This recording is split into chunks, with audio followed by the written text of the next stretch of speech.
I didn't want anyone to get the wrong idea, like I was attacking him or trying to tear him down, Yamma Brown once said, when asked about speaking publicly on her father. I just needed people to understand what it was like to grow up with someone like him. What was he like as a dad?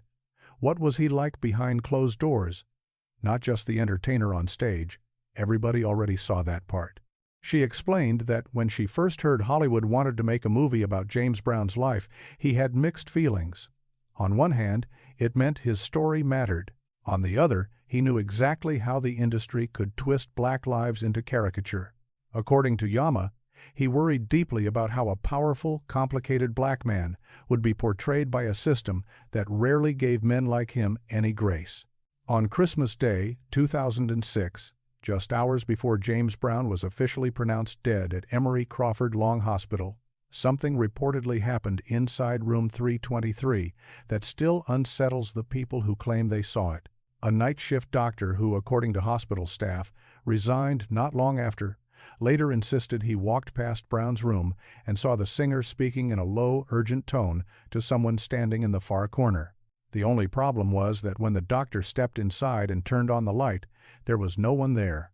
Around that same time, miles away, Yamma said her phone vibrated with a blocked call. When she answered, she didn't hear a normal voice. She described it as harsh, metallic, almost machine-like, rasping a single message. He will not die tonight. The bargain is made. He is protected. Then the line went dead so suddenly it felt, in her words, like someone cut it with a knife. Minutes later, with his organs reportedly close to collapse, James Brown suddenly sat bolt upright in his hospital bed. A nurse would later recall that his eyes flew open, like someone had yanked him back from somewhere else.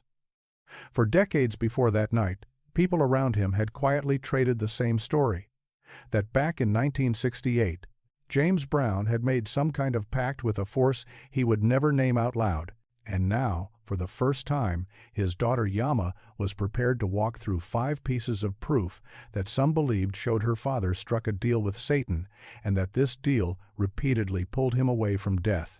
Chapter 1. 1968. The Contract in the Dark. 1968 was the year America felt like it had forgotten how to breathe. Cities were burning, leaders were falling, and every black entertainer whose voice could move a crowd was watched, catalogued, and feared by the authorities. James Brown, already the most explosive presence in soul music, was right in the middle of that storm. Beneath the screams, the spotlights, and the footwork that seemed to defy gravity, he carried something heavier than gold records. He carried the burden of being a black man who refused to bow at a time when the system preferred its black stars grateful and quiet. According to FBI files later discussed by researchers, the Bureau's COINTELPRO program added his name to their list of persons of interest. His calls were logged. Faces backstage were photographed. Tours were quietly monitored under the excuse that a man who could electrify thousands of people in under 5 minutes might one day direct that power somewhere the government didn't like. James remained publicly silent about most of this pressure, but the people who lived on the road with him saw the effect. Night by night, they watched the circle tighten. The paranoia started as a whisper and grew into a constant hum, threatening messages. Strange cars parked too long, men in suits who never said who they worked for. It became harder to tell where danger ended and destiny began. And then came the night in Augusta, Georgia, December 1968, when everything quietly shifted. It was supposed to be routine, a hometown show at the Bell Auditorium, a packed house pressed shoulder to shoulder, waiting for the Godfather of Soul to ignite the stage. But backstage, something felt off. James was unusually subdued, as if his famous voltage had been turned inward. A young stagehand named Lloyd Mills later recalled that Brown told the crew he needed a few minutes alone before curtain time. That wasn't strange. Big stars often needed solitude before walking into the roar of a crowd. What was strange was what followed. James Brown stepped into his dressing room, closed the door, and did not come back out. 5 minutes passed, then 10, then half an hour. The band fussed with their instruments. The promoter paced, checking his watch every few seconds. Finally, Mills walked to the door, knocked, and called out, "Mr. Brown." There was no answer, not a sound. People backstage told themselves he was praying, meditating, maybe just refusing to be rushed. But when the door was finally forced open, the room was empty. James Brown, who multiple witnesses said they saw enter that room alone, was gone. There was no back door, no open window, no hidden hallway. On paper, disappearing from that space should have been impossible. And yet, the star of the show simply wasn't there. For 3 full hours, the backstage area dissolved into panic. Musicians traded theories in hoarse whispers: kidnapping, a secret FBI grab, revenge from groups that had threatened him on tour. The promoter imagined lawsuits. Security scoured the building. But at 11:27 p.m., long after the crowd should have been sent home, James Brown quietly walked in from the southern hallway. He was calm, too calm, and his skin, Mills later said, looked pale, like he'd seen something that didn't belong in this world. Mills would spend the next 30 years trying not to remember the expression on Brown's face. He later described it as the look of a man returning from a place he should never have visited. Brown's eyes were bloodshot, as if he had been crying hard, alone. His breathing was short and uneven, like someone who'd run a race without moving an inch. When Mills stepped forward and asked if he was okay, James leaned in and whispered a sentence the stagehand swore he never heard again before or after. "They gave me a way out," he said. "I took it." He didn't explain who they were. He didn't say what he was escaping or what price came attached. The only thing he demanded, with a quiet urgency that unnerved everyone, was that the curtain rise immediately. And that night, witnesses said, he performed like a man caught between exhaustion and possession, wild, driven, and almost feverish, as if some unseen clock was counting down. From that night forward, people close to him agreed on one thing: James Brown was not the same. Sleep, already scarce, became almost non-existent. He insisted every hotel curtain stay clamped shut, day or night. He warned the crew never to stand directly behind him, not even for a moment. He refused to ride elevators alone. Band members whispered that he believed something had latched onto him in that Augusta dressing room, something he couldn't push away. The Godfather of Soul, once the most fearless man on any stage, began flinching at shadows that nobody else could see. And what followed only deepened the sense that he was moving through a world tilted just a few degrees off from everyone else's. 10 days after the Augusta incident, James narrowly avoided an explosion in an Atlanta parking lot. He had just climbed into his car when the vehicle directly behind him erupted in a sudden burst of fire. According to reports, fire officials later stated that the blast did not appear to be the result of a simple mechanical failure. Something, they suggested, had been tampered with under the hood. Anyone standing within a few feet of that car would likely have died instantly. Witnesses said James stood by the burning wreck, watching flames crawl up into the night sky. Under his breath he muttered, "Not today." His tour manager later claimed he heard him add a second line in an even lower voice. "Not tonight. Not after the deal." No one standing there was willing to ask what deal he was talking about. 3 days later in Birmingham, Alabama, security at a venue reportedly intercepted a man with a handgun who had slipped past the outer perimeter and made it backstage. When police questioned him, he allegedly told them a voice in a dream had ordered him to reach James Brown before the contract locked in. Officers wrote him off as disturbed. The band, however, exchanged looks that said they remembered Augusta and they remembered the explosion. On December 20th, during another performance, a fan rushed the stage holding a sharp object, moving with such speed that stagehands barely registered what was happening. Yet somehow, James sidestepped at the exact fraction of a second that kept the attack from landing. Local TV footage later showed him turning just before the assailant lunged, the timing so precise it looked almost rehearsed. Musicians who had spent years watching his every move of them said later, his voice dropping as if afraid someone might overhear. He moved like he already knew it was coming. 3 potentially fatal moments in 10 days, all sidestepped with uncanny precision, all trailing the same night when James Brown reportedly walked into a locked room, vanished, and came back looking like he had been in a conversation with something no human being should ever meet. Those closest to him eventually gave that stretch of time a name. They called it the Augusta Shift, the night James Brown crossed an invisible line. Whether that line was spiritual, psychological, or something beyond either category is still argued in hushed tones. But almost everyone who stood near him in those days agrees on one point. James himself believed something happened to him in December 1968. Something he couldn't fully describe, something he couldn't completely outrun. And when people later asked what kept him alive through the explosions, stalkers, ambushes, and near-fatal incidents that seemed to orbit his life, he kept returning to the same 5 words, spoken with that same strange mixture of pride and dread: "I made my way out." For those who watched him change the way his speech shifted, the way he avoided mirrors and dark corners, the way he behaved as if a second set of footsteps paced just behind him, that phrase didn't sound like simple testimony. It sounded like a warning. The kind of warning a man gives when he believes he survived, not because fortune favored him, but because he owed something for the protection he received. Chapter 2. 1973. The day he should have died.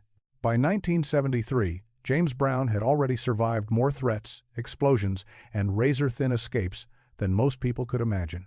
Inside the industry, some people said half terrified, half admiring that he had become impossible to kill.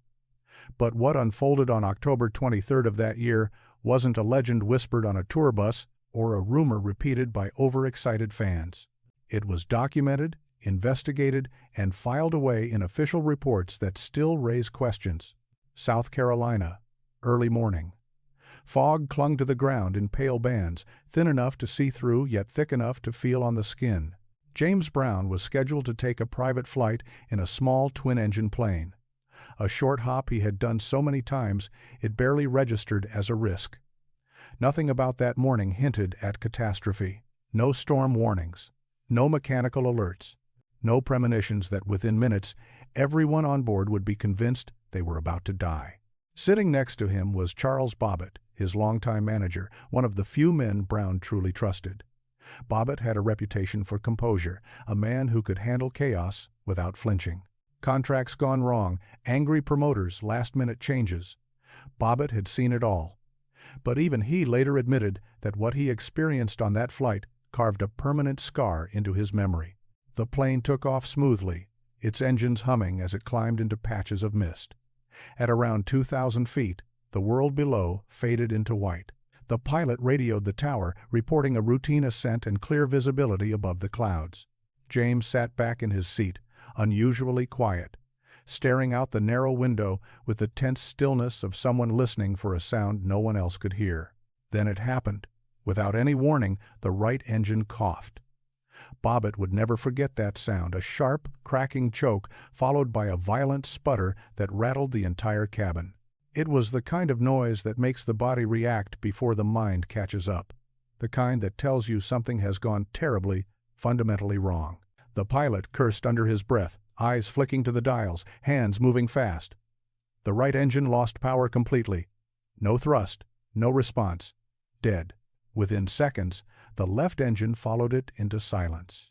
The cockpit went quiet in a way that felt unnatural.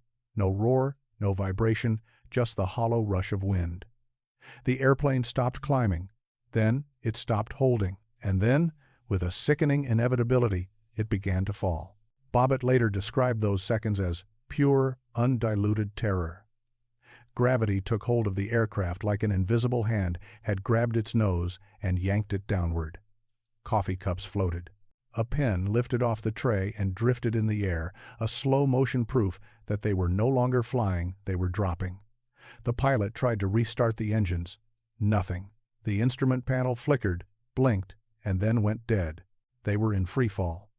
Every rule of physics said this should end in fire. There was no logical reason why that plane would not slam into the ground at lethal speed, tearing apart into shrapnel and flame. James Brown may have survived a dozen previous dangers, but airplanes don't negotiate. They don't hesitate. They do not grant second chances. And yet, in the middle of that chaos, while Bobbitt clutched the armrest and the pilot shouted instructions swallowed by panic, James stayed unnervingly calm. In later retellings, Bobbitt said, "We're going down. I'm screaming inside." And James, he just looks at me like he's already seen how this ends.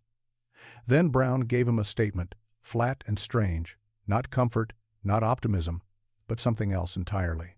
"I told you I was promised protection," he said. "Not we'll be okay. Not we're going to make it. Promised protection." It was the same note he had struck after the Atlanta explosion in '68, the same tone after the near attack in Birmingham, a tone that didn't sound brave so much as resigned, as if the outcome had been arranged ahead of time in a place no one else could access.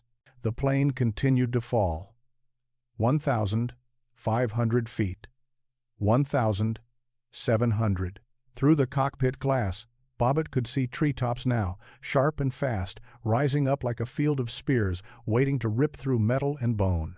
The pilot shouted that the landing gear wouldn't deploy, there was no power to force it down. They weren't going to land, they were going to hit, belly first, the deadliest kind of impact for a small plane. At roughly 400 feet, something occurred that investigators would later struggle to categorize. The propellers began to spin again. There was no fuel flow restored, no confirmed engine ignition, no electrical system roaring back to life. And yet, the blades turned. Not fast enough to climb, not strong enough to truly fly, but just enough to slow the fall, just enough to drag against the air like a parachute made of steel and momentum. When the plane finally slammed into a dirt field outside Aiken, South Carolina, it didn't explode. It didn't roll into a ball of fire or disintegrate into scattered metal. Instead, it skidded across the earth, shrieking and groaning, violent but survivable. Seats jolted, bones rattled, but the cabin stayed intact. The pilot's first screams weren't of pain, they were of disbelief. Witnesses recalled him repeating one sentence over and over. "This is impossible. This is impossible." Bobbitt stumbled out of the aircraft, lungs burning, legs shaking so violently he could barely stand. But when James Brown emerged, he brushed dirt from his jacket like he'd stepped off a bumpy bus ride. Not a falling plane, not a single major injury. No blood, no broken bones. People at the scene said he moved like a man waking up from a strange dream rather than surviving a disaster. Emergency crews arrived quickly. No fatalities, no raging fire, just a damaged aircraft and a handful of shocked survivors. Later that day, the NTSB began its investigation. In the official report, one line stood out cold, clipped, and deeply unsettling. It referred to unusual mechanical behavior, noting that the engines had lost all power while the propellers somehow maintained enough rotation to slow the descent. The cause was listed as unknown. Aviation specialists argued about it afterward. Some blamed an obscure atmospheric anomaly. Others pointed toward undocumented maintenance issues. A few quietly floated the word sabotage, echoing the suspicions that had shadowed many of Brown's close calls. But none of those theories fully accounted for the central fact.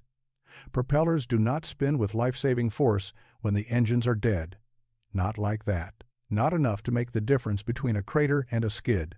That night, in a quiet motel where the shaken crew tried to sleep, Charles Bobbitt pressed James about what he had said in the air.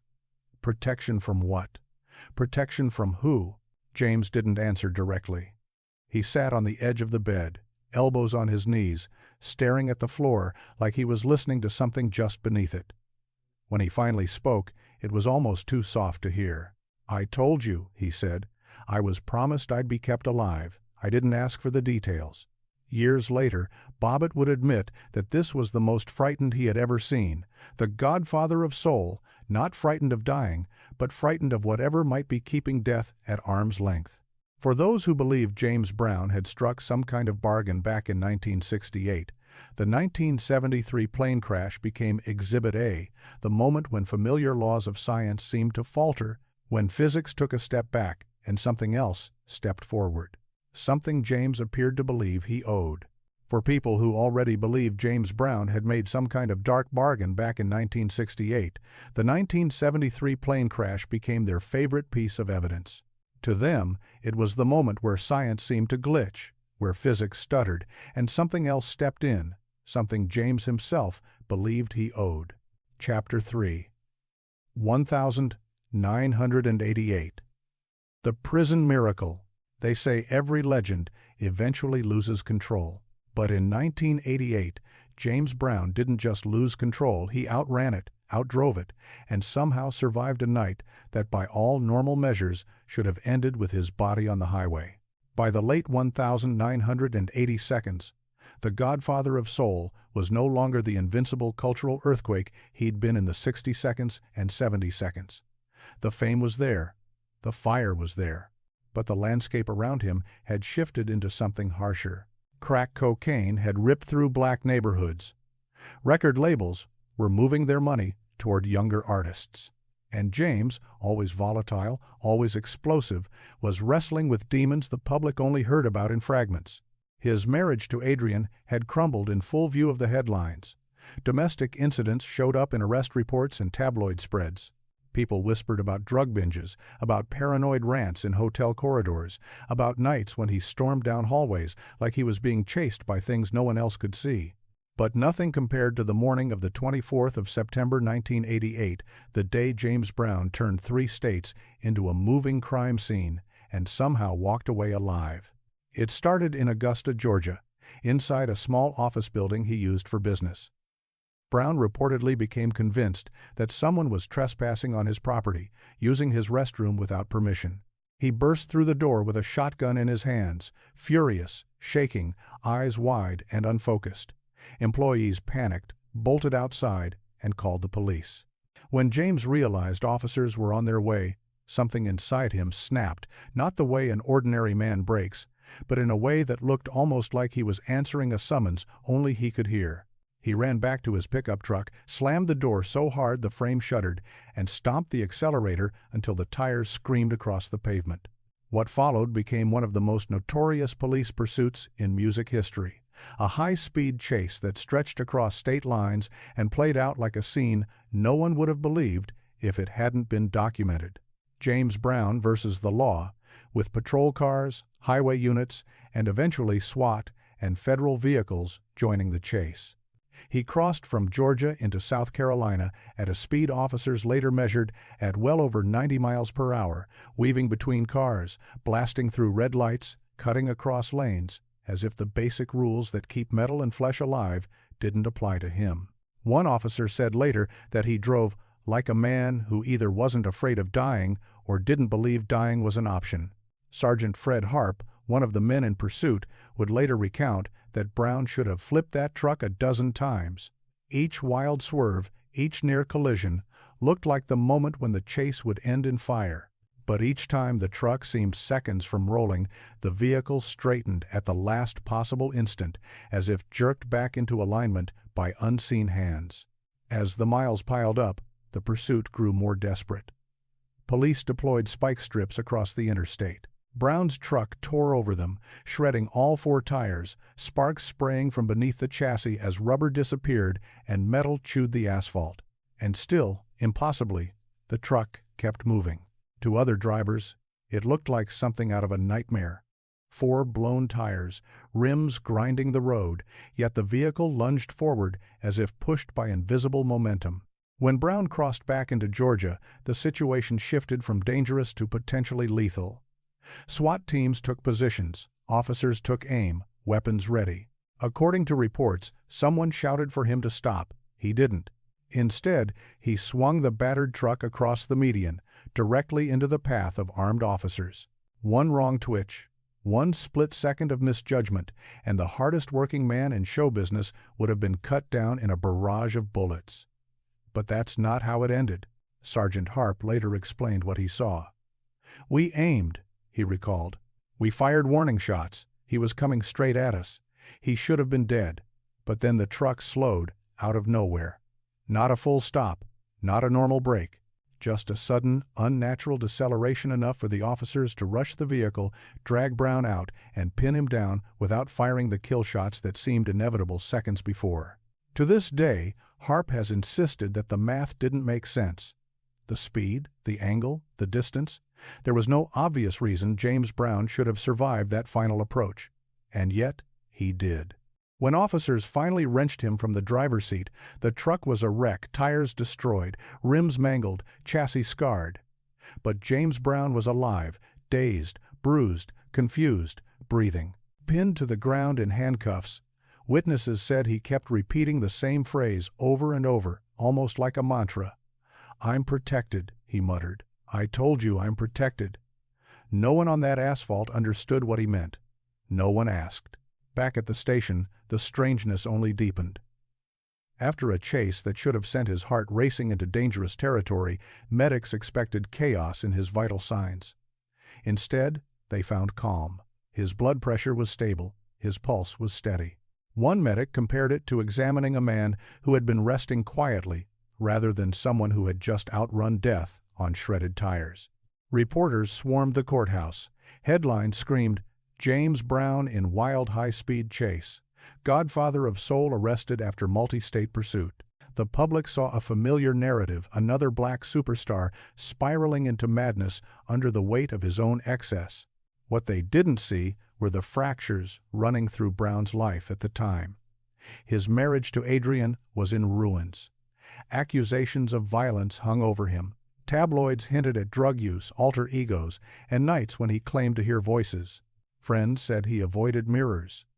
Band members said he prayed with an obsession that felt less like faith and more like bargaining. His business world was collapsing. Lawsuits, tax issues, disputes with labels, problems stacking so fast they nearly buried him. But one person saw a version of James the cameras never captured: his daughter, Yamma. In her memoir, Cold Sweat, she described visiting him in jail. She sat across from him, separated by glass, looking at a father who seemed strangely calm, almost relieved. She asked him why. Why the chase? Why the risk? Why drive like he didn't care if he died? James leaned closer to the glass, raised his hand to meet hers on the other side, and told her, "Don't be scared, baby. I got something watching over me. Something even the police don't want to mess with." As a child, Yamma interpreted it the way a child would: guardians, angels, good luck. But years later, after she learned about the 1,973 crash, the 1,968 disappearance, the threats, the attacks, the car that exploded behind him instead of under him, she began to wonder if what he was hinting at was not comforting at all. Maybe it was something far darker. Prosecutors pushed to make an example of him, a black legend brought low, a warning written in handcuffs and court dates. But even the judge on the case reportedly acknowledged that parts of the pursuit and arrest felt off. In the videos, the truck behaves like it's being yanked by an unseen force. In written reports, the phrase "unexplained deceleration" appeared more than once. Officers testified that trigger fingers almost tightened, that lethal shots nearly rang out, and yet something seemed to intervene in the final seconds. One veteran patrolman later told a journalist, off the record, "I don't know what James Brown had going for him that day, but it wasn't luck. It was something else. Something bigger than any of us out there." The public filed the whole episode under the familiar label of Celebrity Meltdown, another star burning out in real time.